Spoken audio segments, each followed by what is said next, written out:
आजादी के इन 70 वर्षों में बहुत लोगों ने बहुत ताकत लगाई। महात्मा गांधी ने विदेशी कपड़ों का होल ही चलाए। बाकी हमारे सारे वीर और शहीद यह स्वप्न देखते हुए कि हमारी व्यवस्था होगी, हमारा देश स्वतंत्र होगा, सारी प्रक्रियाएं, सारा उद्योग धंधे कार्य सब कुछ स्वदेशी होगा, अपने देश का राज होगा, अपने देश के लोगों को सहभागिता मिलेगी और हमारा सब कुछ स्वदेशी होगा। दुर्भाग्य से राजनैतिक स्वतंत्रता तो हमको मिली, उस स्वतंत्रता से हमको जो हासिल होना चाहिए था वो हम काफी कुछ नहीं कर पाए।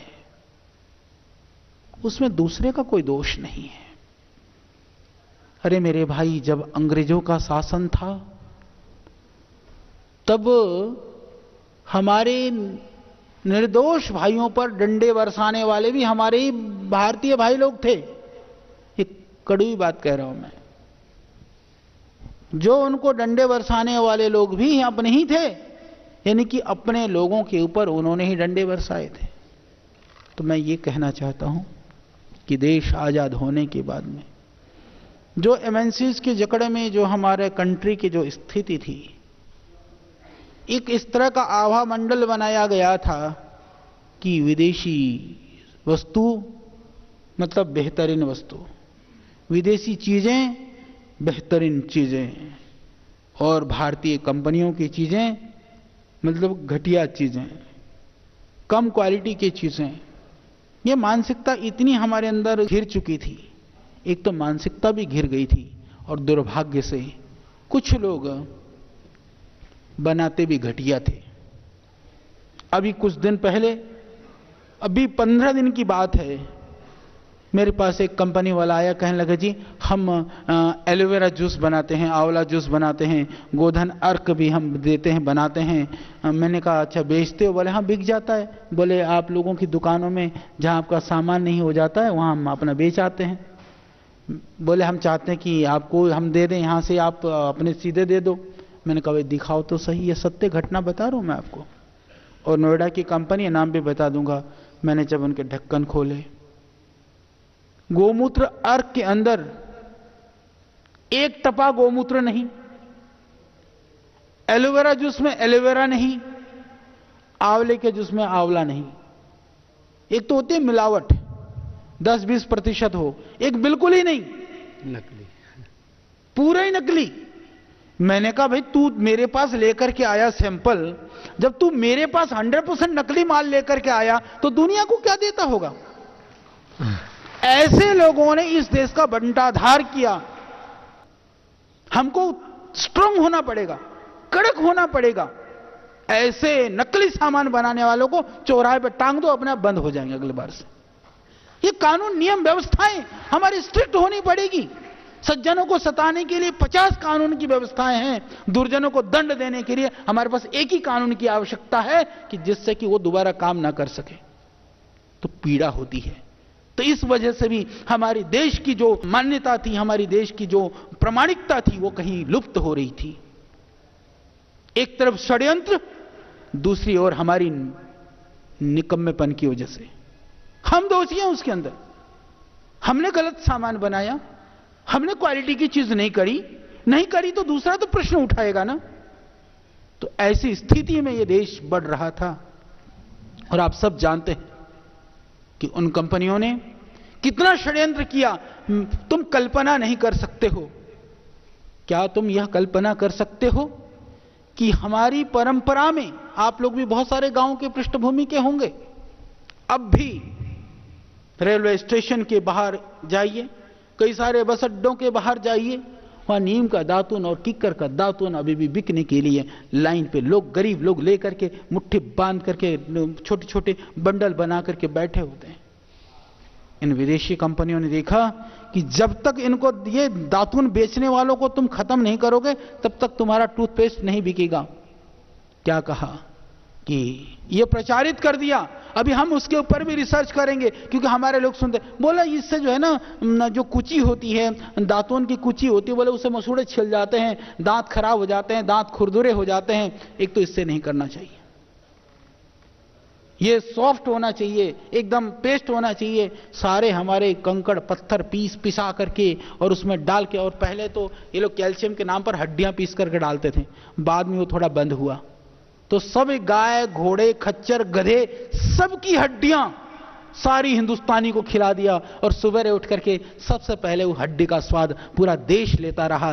दुर्भाग्य से किसी ने कोई उनके ऊपर प्रश्न नहीं उठाया, और वो हमारे ऊपर हर रोज प्रश्न उठाते रहे कि तुम्हारी परंपराएं, तुम्हारा ये तेल, ये नमक, ये नीम, ये दातून, ये सब बेकार है, ये जंगलीपने की निशानी है, ये मूर्खता की तो निशानी है। और मैंने देखा कि इन शहरियों को देखा देखी, गांव के लोग सुबेरे उनको ब्रश करना भी नहीं आता, ब्रश मुंह में लेकर के और रगड़ते रहते, और ऐसे रगड़ते हैं कई तो जैसे गांव में जाकर के अभी भी आप देखेंगे घर के बाहर निकल करके ना चौखट पे बैठ करके रगड़ते हैं कि जैसे कि वो बहुत मॉडर्न हो गए हों। यानी कि दांत को ब्रश में रगड़ देने से, और दातून करेगा बाबा जी बैठा तो उसको लगता है कि ये बहुत ओल्ड पुराने जमाने का, गंवार जमाने का आदमी है। ऐसी मानसिकता बना दी गई कि दातून करने वाला तो गंवार हो गया, और केमिकल से ब्रश रगड़ने वाला जो है वो एडवांस मॉडर्न हो गया। इसी तरह से ये वर्षों परंपराएं चलती रही, बड़ी विचित्र स्थिति थी। अच्छा, लोग डर के मारे दातून भी करना चाहे, लोग कहेंगे देखो तेरे माँ बाप तो, अच्छा बच्चे एडवांस होते हैं, पढ़ते हैं लिखते हैं, कॉलेज में स्कूल में जाते हैं, अरे मेरे पापा तो, अच्छा ये भी मानसिकता बड़ी खतरनाक थी। और तुम लोगों में से भी कुछ लोग रहे होंगे कि बेचारा तुम कहीं हॉस्टल में रह करके पढ़ रहे हो, और बापू गांव से फटे हाल कपड़े लेकर के, घी का डिब्बा लेकर के, राशन लेकर के पहुंचो। बोले कौन था? बोला मेरा बापू नहीं, मेरा तो ये मेरे घर में काम करता है। अरे तुमने अपने बाप को घर में काम करने वाला बनाया, ऐसा क्यों बनाना पड़ा? क्योंकि उन विदेशी कंपनियों ने हमारे जीवन के अंदर ऐसी कृत्रिम चकाचौंध भर दिया कि हमारी संस्कृति, हमारी परंपरा, हमारी वेशभूषा और हमारी स्थितियों को हमको स्वीकार करने के लिए कठिनाई आने लगी, हमको मजबूरी लगने लगी, हमको जो है अस्वीकार होने लगा। कहीं ना कहीं हमारे दिल के अंदर ऐसी तड़पन और ऐसी प्यास भर दी उन्होंने कि हम कृत्रिम जीवन को ही जीवन समझने लगे। इतनी विकृति, इतनी भयानकता, ऐसी स्थिति, इस स्थिति से बाहर निकलने का काम पतंजलि के माध्यम से आज पूरे देश के अंदर हो रहा है। उस बड़े अभियान को आज वही कंपनियां, उन कंपनियों को क्या, अरे तुम्हारे टूथपेस्ट में नमक है, अरे नमक तो खतरनाक था, तुम्हारे में क्यों आ गया? नीम है, अरे नीम ने तो पूरे देश का भट्ठा बैठाया था, अब क्यों नीम चाहिए? कि हर्बल है, और हर्बल भी नहीं तो हर्वो वेद आ गया, वेद शक्ति आ गया।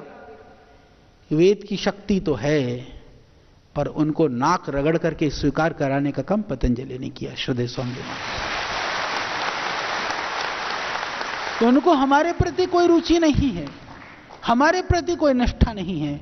उनको एकमात्र निष्ठा है कि ये भारतवर्ष एक बड़ा बाजार है, इस बाजार को कैसे वो भुना सकते हैं, यह उनकी सोच है। उनके सेल्स कम हो जाएंगे, उठ करके भाग जाएंगे, तुम्हारी सेवा के लिए नहीं आ रखे, कहने के लिए कहते हैं। विदेशी कंपनियां इतने लोगों को रोजगार दे रही है, कितने को दे रही, कितना हिंदुस्तान की आबादी है, हिसाब लगा लेना। कहते हैं विदेशी कंपनियां पूंजी लेकर के आती हैं। श्रद्धेय स्वामी जी एक दिन मेरे को बता रहे थे, बता दिया कर कितनी पूंजी लेकर के आई थी। कोलगेट कितना लेके आया था महाराज जी? 20 लाख रुपये। और हिंदुस्तान यूनिलीवर ये भी सबका ही 1 लाख करोड़, मतलब 1 करोड़ से नीचे नीचे लेके आए थे। 20 लाख में और 1 करोड़ में तो 5 गुना का फर्क है, पर फिर भी मैं करोड़ तक की बात कर रहा हूं। तो इतने कुछ लाख पूंजी लेकर के इन्होंने पूरे देश को गुलाम बनाने का षड्यंत्र किया। इन्होंने हमको केमिकल खिला करके हमारे सेहत के साथ तो खिलवाड़ किया। इनके ऊपर तो केस होना चाहिए। अभी करेंगे, बनाएंगे, प्लानिंग करेंगे ना, हाँ वो भी करेंगे। एक तरफ तुम केमिकल बेच रहे हो, दूसरी तरफ हेल्दी चीजों का तुम लोग डैमेज कर रहे हो। तो ये इतनी खतरनाक जो स्थितियां, ये क्या है? ये हमारे देश, हमारी संस्कृति, हमारी परंपराओं को खत्म करने का सुनियोजित षड्यंत्र है। इसको समझो आप। तो ये इतना बड़ा षड्यंत्र था। अब उन कंपनियों को अपनी स्ट्रेटेजी बदलनी पड़ी। किसकी वजह से? पतंजलि की वजह से। और तुम्हारा सौभाग्य है कि आज उस स्वदेशी अभियान से, स्वदेशी मिशन से, स्वदेशी की इस क्रांति से जुड़ने का तुमको मौका मिला। यदि जिस दिन तुम समझ लो, सेल्स तो ठीक है, तुम्हारा पार्ट है, बेच रहोगे सामान, मार्केटिंग भी कराओगे, पर जिस दिन समझोगे तुम सिविलियन के रूप में सिपाही हो, इस देश की रक्षा करना तुम्हारा जिम्मेदारी है, तुम अपने कर्तव्य को अपने आप पालन कर लोगे। इसीलिए आप यहां पर हो। अरे भाई, वीरों ने, शहीदों ने जब अपनी बलिदान अपना दिया, अपनी भरी जवानी को फांसी के फंदे पर लटकाया, क्या उन्होंने सोचा था मेरी मां, बहन, बेटी का, मेरे घर का क्या होगा? सिर्फ उनके सामने देश था, राष्ट्र के लिए उन्होंने अपने आप को बलिदान किया, क्योंकि राष्ट्र के सामने उनको अपना परिवार भी छोटा लगा। हम कहां कहते हैं कि तुम परिवार छोड़ो? अरे तुम घर रह करके अपने बीवी बच्चों को, परिवार को भी पालो, वेतन भी दे रहे हैं, साथ में कह रहे हैं कि इस राष्ट्र रक्षा के अभियान में सिपाही की तरह खड़े हो जाओ। इससे बेहतर मौका कभी मिल सकता है क्या? जिंदगी को जीते हुए तुमको देश के लिए मर मिटने का नहीं, जीने का समय आया है। यदि हम हृदय से सोच लें कि मुझे देश के लिए ही जीना है, तो बात पूरी हो जाएगी। इसी संकल्प के साथ आपको जीना है, एक ही संकल्प हृदय में। और तुम सारे लग गए ना, मैंने कहा ना, तुम सारे सिपाही हो। हमेशा फौज में भी ये बड़े बड़े ये जनरल कर्नल बैठे हैं ना, ये लड़ते नहीं है, लड़ता सिपाही है, निर्देशन होता है वहां से। तो इसलिए तगड़े हैं। देखो तुम दुबले पतले हो, बाजार में घूमते हो, ऊपर देखो पतला दिख रहे हैं इनमें। तो इसीलिए हाँ, ये घूमना शुरू कर दिया, पतला हो जाएगा। इधर वाला थोड़ा ज्यादा घूम रहा है आजकल, कम हो गया, 4-5 किलो, घूमते एकदम पतला। तो सेहत से, साइज से भी पता चलता है कि कितना धूप में घूम रहे हैं। और धूप में घूमने के बहुत लाभ हैं। आजकल विटामिन डी, किसी किसी को जेनेटिक होता है, वो भी नहीं, पहले से ही घूमते नहीं थे ना, इसलिए। तो बात यह है कि आपको, आपके पास 24 घंटे हैं। ड्यूटी के घंटे मत देखो, ऑफिस में बैठ करके प्लानिंग मत करो, सिर्फ इस भावना से जाओ, इन विदेशी कंपनियों की जड़ें उखाड़। हमारा काम है कि जब यह पता चलेगा कि एक विदेशी कंपनी जिस दिन उखड़ जाए, समझ लेना तुम्हारी विजय यात्रा शुरू हो गई है। और जिस दिन हम लोगों ने मिलकर के 15-20 को उखाड़ फेंक दें, इतिहास में अमर हो जाओगे। वहां तो जो इंडिया गेट है ना, वहां तो अंग्रेजों के साथ लड़ने वाले सिपाहियों का नाम है, देश के लिए मर मिटे उनका नाम भी नहीं है। पर मैं ये चाहता हूं कि जब ये सारे विदेशी कंपनी उखड़ जाए, हम एक ऐसी स्तूप बनाएंगे, स्तूप, विजय स्तूप, जहां तुम्हारे सारों का नाम लिखा जाएगा कि उसमें इतने सिपाही थे जो लड़े थे। ये लड़ाई है, षड्यंत्र। अभी एक व्हाट्सएप पे चल रहा मैसेज, विचित्र विचित्र, ये सब काम करेंगे। क्यों? जब कोई मरता है ना, तो छटपटाता है। तो ये मरने से पहले की छटपटाहट जो है, वो अभी चलेगी। वो महीने भी चल सकता है, साल भी चल सकता है। तो सजग होना, षड्यंत्रों से, इस तरह के प्रोपेगेंडों से, इस तरह के जो भ्रमित करने वाली चीजों से बच करके रहना। यदि आप, इतनी दृढ़ता आपके अंदर आ गई, आपने सोच लिया कि मेरी भूमिका एक सिपाही की भूमिका है, और मुझे एक सैनिक की तरह से 24 घंटा आपको 24 आवर्स ऑन ड्यूटी रहना है। खाना भी है तो ड्यूटी के अंदर ही, सोना भी है तो ड्यूटी के अंदर ही, घर पे रहना है तो ड्यूटी के अंदर। इस भाव से आप जियो, क्योंकि मेरा लक्ष्य परिवार भरण पोषण का, जो सैलरी हो तो बोनस में है, सैलरी तो देश को बचाने का है। तुम्हारा काम देश को बचाने का काम तुम्हारा है। और ऐसा मौका कभी आता नहीं है मेरे भाई, कभी मिलेगा नहीं। ये कभी सदियों में, कभी सैकड़ों वर्ष, अरे कितने सैकड़ों साल तो हम गुलाम रहे, आजाद हो गए। आजादी के अंदर भी गुलामी है। आजादी के अंदर की इस गुलामी को तोड़ने का अभियान श्रद्धेय स्वामी जी के नेतृत्व में जो हो रहा है, उस काम को शक्ति देने का, ऊर्जा देने का मैदान में रह करके पूरा करने का काम आपका है। यह दायित्व आपके सर पर है, आपके कंधों पर है। तो मुझे इतना ही कहना है कि हमको यह सोच करके काम करना है। मैं इसीलिए काम करता हूं। मैं सोचता हूं कि इतनी बड़ी सोच, इतनी बड़ी दृष्टि, इसको लेकर के श्रद्धेय स्वामी जी आगे बढ़ रहे हैं, तो क्या हमारा कर्तव्य नहीं बनता है कि उसको पूरा करने में हमको आहुति देनी पड़े? तो जवानी और जिंदगानी नहीं, हम सब कुछ देने के लिए तैयार रहें। पर मैं कहता हूं कि एक हाथ से हमको कुछ तो मिल रहा है, तो हम अपना समय को क्या ईमानदारी से दे नहीं सकते क्या? अब बताओ। बस इतनी ही बात है, इतना ही करना है आपको। पूरी ताकत लगा लो, 100%, पूरी निष्ठा, पूरी ऊर्जा, पूरी ताकत।